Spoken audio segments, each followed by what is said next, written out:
Alam natin na maraming balita ngayon tungkol dito sa import ng Magnolia na si Shabazz Muhammad na meron daw itong issue pagdating dito sa contract niya.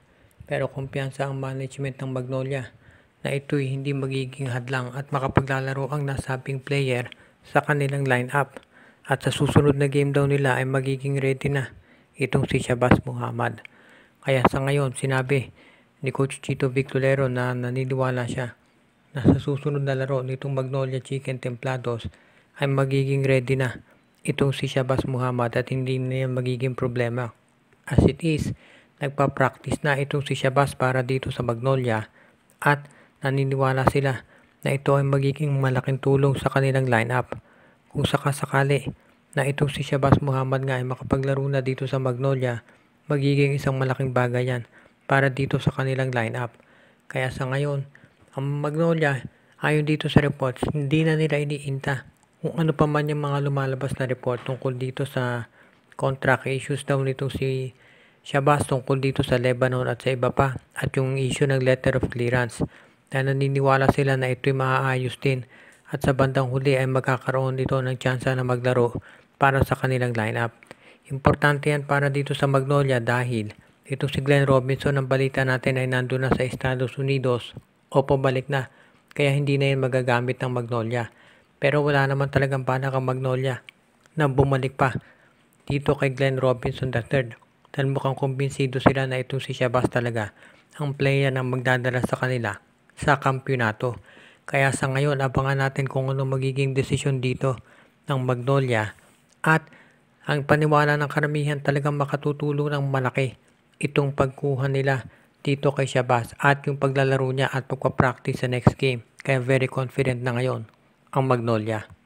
Nagtatank na nga ba itong terafirma para sa darating na draft at makuha itong si Kevin Kiambao?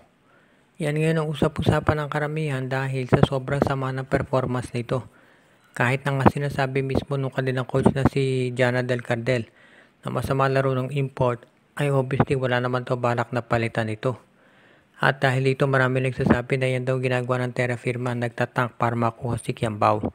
Pero sa tingin ko malabo yan dahil ito si Kiambao, kung sakali man na ito'y matapos na yung kanyang commitment sa UAAP, yan ay maglalaro sa abroad.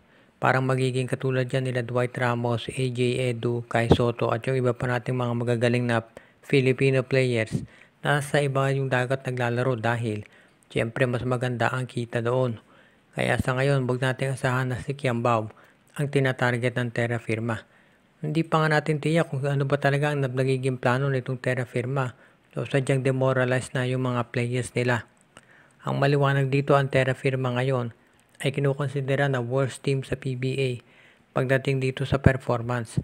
Kaya hindi na nakapagtataka na maraming mga teams ngayon ang talagang ayaw matalo sa terafirma at lalo pinaghuhusay yung laro kapag yan ang nakakaharap nila.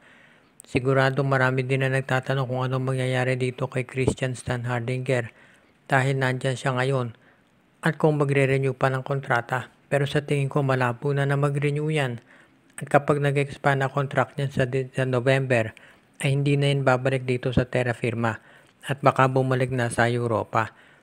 Sa panig ng terafirma kung mangyari yan, hindi na nakapagtataka na iiwanan sila ng kanilang mga top player. Dahil ganyan naman talaga naging sitwasyon ng team na yan ever since sumali sa PBA. Kaya abangan na lang natin kung anong management decision ang mangyayari at kung anong babaguhin nila sa lineup na to. That is kung may babaguhin pa.